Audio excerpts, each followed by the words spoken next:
السلام علیکم ورحمۃ اللہ وبرکاتہ۔ بسم اللہ الرحمن الرحیم۔ ایک دن میری ڈیوٹی مردہ خانے کے باہر لگی، لیکن اس بار بڑا ہی عجیب ماحول تھا کہ مردہ خانے کے باہر رونا پیٹنا نہیں تھا، بلکہ عجیب سی ہلچل مچی تھی۔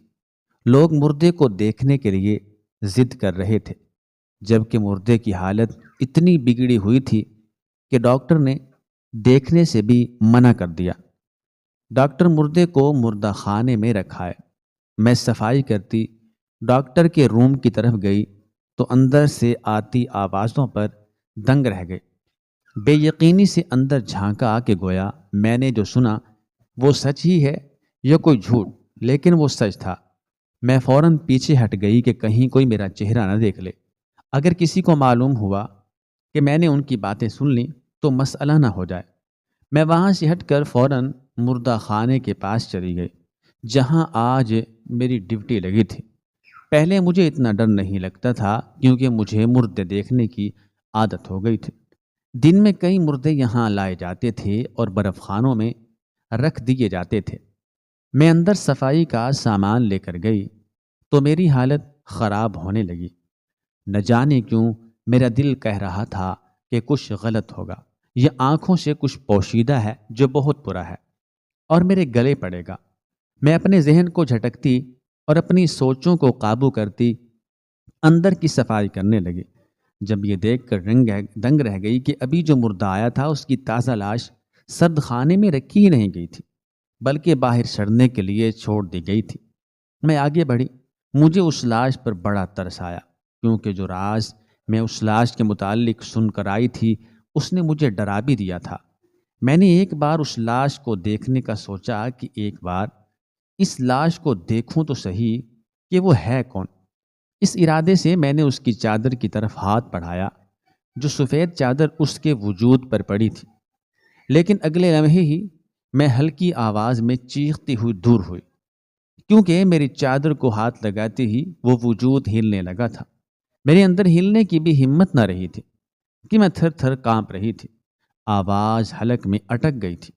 میری خوف زدہ نظریں پتھر بنے اس وجود پر تھیں، جس کے جسم کی حرکت اب ساکت ہو چکی تھی۔ میں نے واپس اس کی طرف قدم بڑھایا، کیونکہ شاید وہ وجود مردہ نہیں بلکہ زندہ تھا، لیکن ابھی میں نے ایک ہی قدم بڑھایا تھا جب وہ واپس ہلا اور میری ہمت جواب دے گئی۔ میں بھاگتی ہوئی اس کمرے سے نکلی۔ یہ میرے ساتھ پہلی بار ہوا تھا۔ مردہ خانے میں مردے کا ہلنا، تو شاید میری جگہ کوئی اور ہوتا تو وہ بھی ڈر جاتا۔ میں باہر بھاگتی ہوئی ڈاکٹر کے پاس گئی تو ڈاکٹر جو اس مردے کے گھر والوں کو رخصت کر رہا تھا، مجھے گھبرایا ہوا دیکھ کر اس کے چہرے کا رنگ اڑ گیا۔ اس نے مجھے نظر بچا کر پیچھے اور خاموش رہنے کا اشارہ کیا۔ میں ڈاکٹر کے کمرے کے پاس چلی گئی۔ کچھ دیر بعد ڈاکٹر آیا اور مجھے اپنے آفس میں لے گیا۔ پھر مجھ سے پوچھا، تم ڈری ہوئی کیوں ہو؟ تو میں نے ڈاکٹر کو بتایا کہ جو مردہ صبح یہاں آیا ہے وہ مردہ نہیں، زندہ ہے۔ میری بات سنتے ہی ڈاکٹر خاموشی سے مجھے دیکھنے لگا، پھر اپنے دراز سے ایک نوٹوں کی گڈی نکال کر میرے آگے کر دی۔ میں پیسے دیکھ کر حیران رہ گئی جب وہ مجھ سے بولا، لے لو، یہ تمہارے ہی ہیں۔ میں نے وہ پیسے لیے اور اچانک ہوتی خوشی کو چھپا نہیں سکے اور حیرت سے پوچھا، کیا پیسے واقعی میرے ہیں؟ تو ڈاکٹر بولا، ہاں بالکل تمہارے ہیں، لیکن تم نے جو دیکھا اس کے متعلق کسی کو تم نہیں بتاؤ گی۔ ڈاکٹر کی بات سن کے میں چونک گئی، لیکن اگلے ہی لمحے میں سمجھ گئی کہ ڈاکٹر اندر مردہ خانے میں پڑے وجود کے متعلق بات کر رہا تھا۔ پہلے مجھے یہ غلط لگا، لیکن پھر میں نے سوچا، میرا کیا واسطہ؟ وہ اندر پڑا وجود میرا کون سا سگا ہے؟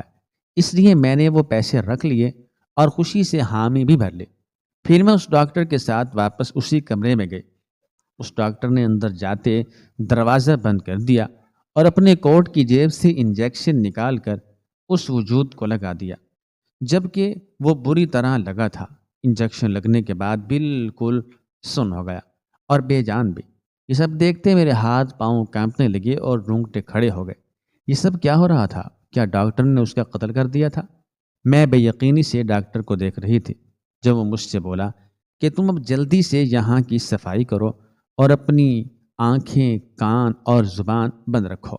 میں نے فوراً اس بات میں سر ہلایا، کہیں وہ ڈاکٹر میرے ساتھ بھی کچھ برا نہ کر دیتا۔ اس کے بعد اس ڈاکٹر نے فون کر کے کسی کو بلایا اور 5 منٹ بعد ہی 2 مرد اندر آئے اور اس وجود کو اٹھا کر لے جانے لگے۔ جب ڈاکٹر نے کہا جس جگہ بولا ہے وہیں دفنا کے آنا، میں خاموشی سے کامتے ہاتھوں سے کام کرتی رہی۔ جب اس مردے کو وہ لوگ لے گئے، میں وہاں کی صفائی کر کے فارغ ہو گئی، پیسے لے کر باہر نکلی اور ڈیوٹی ختم ہوتے ہی گھر کے لیے نکل گئی۔ میں بہت ڈری ہوئی تھی، پیسے نہ بھی ملتے تو میں اپنا منہ بند ہی رکھتی، لیکن جو میں نے دیکھا تھا اس کے بعد تو میرے ہوش ہی اڑ گئے تھے۔ میں واپس اپنے گھر آئی، تالا کھول کر اندر داخل ہوئے اور جلدی سے پیسے رکھے۔ جو ہی کمرے میں داخل ہوئی تو میری روح کام گئی، کیونکہ میرے کمرے میں میرے ہی بیڈ پر وہی وجود۔ میرا نام نادیہ ہے، میری عمر 26 برس ہے، میری تعلیم FSC ہے اور میں لاہور کی رہنے والی ہوں۔ میرے ساتھ کوئی نہیں رہتا۔ کچھ برس پہلے میری امی کا انتقال ہو گیا اور ابا بچپن میں ہی چھوڑ گئے تھے۔ میری ماں کا نام نازیہ تھا، وہ ٹیچر تھیں اور میرے ابا اسکول کے پرنسپل تھے۔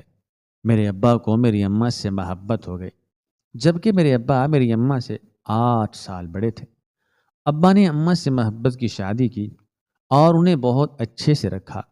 شادی کی شرط میرے نانا نے گھر کی ڈیمانڈ کی تھی کہ ابا گھر مہر میں امی کے نام کریں گے، اور ابا کو کوئی اعتراض بھی نہیں تھا، کیونکہ ابا کے پاس دولت تھی۔ شادی کے بعد کی زندگی بہت خوشگوار گزر رہی تھی، لیکن شادی کے 2 سال بعد بھی اماں امید سے نہ ہوئی تھی۔ اس بات کو لے کر اماں اور ابا دونوں ہی پریشان تھے۔ ڈاکٹر کو دکھایا تو انہوں نے کہا کہ کوئی پریشانی کی بات نہیں، جب اللہ کی مرضی ہوگی بچہ ہو جائے گا۔ امی لیکن شدید پریشان تھی۔ جب 3 ماہ گزرنے کے بعد امی حاملہ ہو گئی۔ امی ابا دونوں خوش تھے۔ جب ابا نے کہا انہیں بیٹے کی چاہ ہے، یہ سنتے ہی امی بگڑ گئیں اور بولی کہ بیٹا ہو یا بیٹی، اس سے اتنی ہی محبت کرنی ہوگی۔ تو ابا خاموش ہو گئے۔ بچہ ہونے سے پہلے معلوم ہوا کہ بیٹی ہے، جس پر ابا بہت دکھی ہوئے، لیکن پھر انہوں نے یہ اطمینان کر لیا کہ اگلی اولاد بیٹا ہو جائے گی۔ جب ڈلیوری کا وقت قریب آیا اور میری امی نے مجھے پیدا کیا، اس دوران کچھ پیچیدگی ہو گئی، جس کی وجہ سے امی کی بچہ دانی نکالنی پڑی، اور ڈاکٹر نے ابا کو بتایا وہ اب دوبارہ ماں نہیں بن سکتی۔ یہ خبر ابا کے حواس سلب کر گئی۔ ابا نے امی کو تانے دینے شروع کر دیے۔ اس بات کو لے کر اکثر امی ابو کی لڑائی ہونے لگی۔ جب 1 سال بعد ہی ابا نے دوسری شادی کر کے مجھے اور اماں کو چھوڑ دیا۔ گھر اماں کے نام تھا، ابا حاصل نہ کر لیں، اسی لیے اماں نے عدت میں رہتے ہوئے اس گھر کو بیچ دیا اور دوسرا گھر لے لیا۔ ہم وہاں رہنے لگے۔ میری پرورش اور سارا خرچہ امی نے ہی اٹھایا۔ وقت پر لگا کر اڑ گیا۔ میں بڑی ہو گئی اور خود ٹیچری کرنے لگی، خود ٹیچنگ کرنے لگی۔ اسی دوران کچھ ایسا ہوا جو میری زندگی بدل گیا۔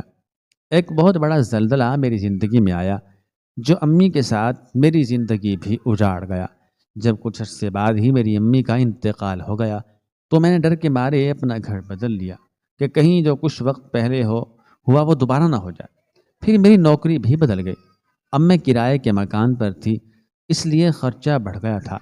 میں نے چیٹنگ چھوڑ دی اور دوسری نوکری تلاش کی، تو مجھے اچھی تنخواہ سپر سرد خانے یعنی مردہ خانے میں صفائی کی نوکری ملی، لیکن تنخواہ بہت اچھی تھی، کیونکہ یہاں کوئی کام کرنے کو راضی بہت کم لوگ ہوتے تھے۔ میں مان گئی اور وہاں کی صفائی کرنے لگی۔ جب پہلے دن میں نے مردہ خانے میں قدم رکھا تو میرے ہاتھ پار کانپنے لگے اور مجھ پر عجیب و غریب کیفیت طاری ہو گئی۔ وہ ایک دن میں مشکل سے گزر کر جب گھر گئی تو مجھے بہت تیز بخار تھا۔ یہ بات وہاں پر ہونے والے ڈاکٹر کو پتہ چلی تو اس نے 2 دن کی چھٹی دے دی۔ پھر اکثر ایسا ہوتا کہ وہاں لائے جانے والے مردوں کو دیکھ کر میری طبیعت بگڑ جاتی، میری طبیعت خراب ہو جاتی، میرا دل گھبراتا، لیکن پھر عادت ہو گئی مردوں کو دیکھنے کی اور میں سکون سے نوکری کرنے لگی۔ جب یہ عجیب قصہ ہوا کہ ایک لاش مردہ خانے میں لائی گئی، اس لاش کے وارث لاش مانگ رہے تھے پر انہیں لاش نہیں دی گئی۔ جبکہ وہ لاش تھی ہی نہیں، وہ انسان تو زندہ تھا۔ لیکن پھر ڈاکٹر نے پیسے دے کر میرا منہ بند کروا دیا اور پھر اس آدمی کو مار دیا۔ جب میں وہاں کی ڈیوٹی پوری کر کے گھر لوٹی تو پھر جو میں نے دیکھا، میرے پیروں تلے سے زمین نکل گئی کہ وہی مردہ خانے والا وجود جس کو ڈاکٹر نے انجیکشن لگایا تھا، وہ میرے بیڈ پر لیٹا تھا۔ اس کے اوپر ابھی بھی چادر ڈھکی ہوئی تھی اور اس کے ایک طرف ایک ڈاکٹر اور ایک آدمی کھڑا تھا۔ میں بری طرح خوف زدہ ہو کر باہر بھاگنے لگی کہ اس لاش کو تو قبر میں ہونا چاہیے تھا، یہ میرے بیڈ پر کیا کر رہی ہے، اور یہ ڈاکٹر اور آدمی میرے گھر میں کیسے آئے؟ میں باہر بھاگنے ہی لگی تھی کہ اس ڈاکٹر نے مجھے پکڑ لیا اور بولا، تم یہاں سے نہیں بھاگ سکتی۔ میں چلانے لگی تو ان دونوں نے پکڑ کر مجھے کرسی پر بٹھا کر باندھ دیا۔ میں رونے لگی تو وہ بولے، تمہارے ساتھ کچھ نہیں کریں گے، مت رو۔ جبکہ میں ڈر سے خوف سے کانپ رہی تھی۔ جب ڈاکٹر نے مجھ سے کہا کہ یہ آدمی زندہ ہے اور ہمیں آگے بھی اسے زندہ رکھنا ہے، اس لیے اسے تمہارے گھر میں رکھا ہے کیونکہ یہ یہاں محفوظ ہے۔ اس کی بات سنتے ہی مجھے غصہ آ گیا، تو وہ بولا کہ ہم پہلے سے زیادہ تمہیں پیسے دیں گے۔ تو میں نے صاف منع کر دیا کہ مجھے پیسے نہیں چاہیے، مجھے ان سب چیزوں سے دور رکھو۔ تو وہ ڈاکٹر بولا، تم چاہے نہ لو لیکن کام تمہیں پھر بھی کرنا پڑے گا۔ ڈاکٹر کی بات سن کر میں ڈر گئی۔ اس ڈاکٹر نے مجھ سے کہا، تجھے بس اس آدمی کو گھر میں رکھنا ہے اور ضرورت کے کام کرنے ہیں، باقی ایک ڈاکٹر اور یہ آدمی اس کے ساتھ رہے گا، اور غلطی سے بھی تم اس آدمی کی شکل نہیں دیکھو گی۔ ڈاکٹر کی بات پر میں ٹھٹک گئی کہ میں کیوں اس کی شکل نہیں دیکھ سکتی۔ مجھے اب تجسس ہونے لگا کہ وہ شخص کون ہے، لیکن پھر ڈر اس قدر تھا، خوف اس قدر تھا کہ میں نے فوراً ہاں میں سر ہلا دیا۔ جب اس ڈاکٹر نے کہا کہ میں نے کسی کو بھی بتانے کی کوشش کی تو وہ مجھے چھوڑے گا نہیں، میں مان گئی۔ اس ڈاکٹر نے میرے ہاتھ پاؤں کھول دیے اور خود چلا گیا، جبکہ میں شدید پریشان تھی۔ مجھے یہ جاننا بھی تھا کہ وہ شخص آخر ہے کون۔ دن گزرنے لگے، ڈاکٹر اس کا علاج کرتے رہتے، مجھے کمرے میں جانے کی اجازت نہیں تھی۔ صرف جب باہر سے وہ کوئی ضرورت کی چیز مانگتے تو میں دے دیتے۔ ایک ہفتہ ہو گیا تھا اور اس آدمی کو ہوش بھی آ گیا تھا، لیکن مجھے اندر جانے کی اجازت نہ تھی۔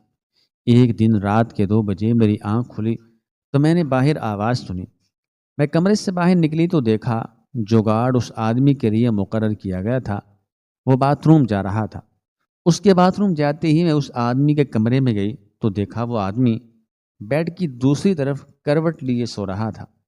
میں آہستگی سے آگے بڑھی اور دھڑکتے دل سے جیسے ہی اس آدمی کی شکل دیکھی، میری سانسیں رک گئیں، کیونکہ وہ آدمی کوئی اور نہیں، میں جب اسکول میں ٹیچنگ کرتی تھی، وہ اسکول بہت بڑا تھا پر میری تعلیم بہت مختصر تھی، اس لیے مجھے سب سے چھوٹی کلاس کے ٹیچر کے ساتھ ہیلپ پر رکھا تھا۔ میرا کام بچوں کو سنبھالنا تھا۔ وہاں ایک پیاری سی بچی تھی جس کا نام آئینہ تھا۔ وہ ایک بہت معصوم، بہت پیاری سی تھی۔ مجھے جو چیز اس کے زیادہ قریب کرتی تھی وہ یہ تھی کہ اس کی ماں نہیں تھی۔ اس کی ماں اسے چھوڑ کر جا چکی تھی، اور وہ تھی بھی امیر گھر کی بچی، جہاں کسی کے پاس محبت دینے کا وقت نہیں ہوتا۔ مجھے اس بچی پر بہت رحم آیا، اس کا مجھے اپنا آپ سا لگا۔ میں نے اس سے دوستی کر لی، وہ بھی مجھ سے بہت زیادہ کلوز ہو گئی تھی۔ ایک دن اچانک اسکول میں اس کے ابو آئے اور میڈم کے سامنے میرا نام لے کر پوچھا تو میڈم نے مجھے بلوایا۔ میں ڈر گئی کہ کہیں اس بات پر اعتراض نہ ہو کہ میں نے ان کی بچی سے دوستی کر لی۔ میں ڈرتے ڈرتے گئی تو دیکھا وہاں ایک خوبصورت نوجوان بیٹھا ہے۔ انہوں نے مجھے دیکھتے میڈم سے اکیلے میں بات کرنے کا کہا۔ پہلے تو میڈم کو اعتراض ہوا، لیکن ان کے اصرار پر وہ مان گئے۔ میں پریشان تھی کہ نہ جانے ان کو مجھ سے کیا بات کرنی ہے، جبکہ وہ بھی کچھ تذبذب کا شکار لگ رہے تھے۔ جب انہوں نے کہا کہ وہ مجھ سے شادی کرنا چاہتے ہیں، میں صدمے میں آ گئی۔ تب انہوں نے کہا کہ وہ اپنی بیٹی کے لیے ایک دوست اور محبت کرنے والی عورت چاہتے ہیں، اسی لیے وہ شادی نہیں کر رہے۔ انہوں نے مجھ سے کہا وہ شادی کے بعد میری ماں کا پورا خرچہ اٹھائیں گے اور مجھے بیوی کی حیثیت بھی دیں گے۔ میں پریشان ہو گئی سمجھ میں نہیں آ رہا تھا کہ میں کیا کہوں۔ جب انہوں نے مجھے سوچنے کا وقت دیا، میں نے امی کو بتایا تو امی نے انکار کر دیا کہ اتنے بڑے گھر کے لوگوں میں مت جانا، یہ دولت مند لوگ مطلبی ہوتے ہیں۔ میں مان گئی اور ڈر کر نوکری بھی چھوڑ دی۔ جب ہفتہ ہی گزرا تھا کہ وہ پتہ نکلوا کر اپنی بیٹی سمیت میرے گھر آ گئے۔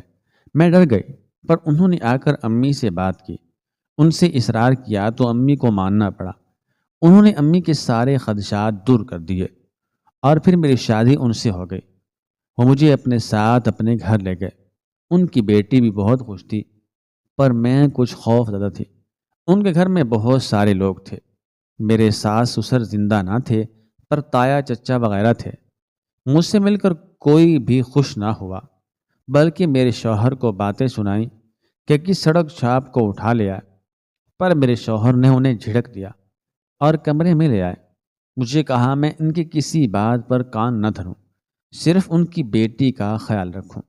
ہماری زندگی بڑی خوشگوار گزرنے لگی۔ میرے شوہر بھی بہت اچھے تھے، پر دل میں ڈر رہتا تھا کیونکہ وہ زیادہ بات نہیں کرتے تھے۔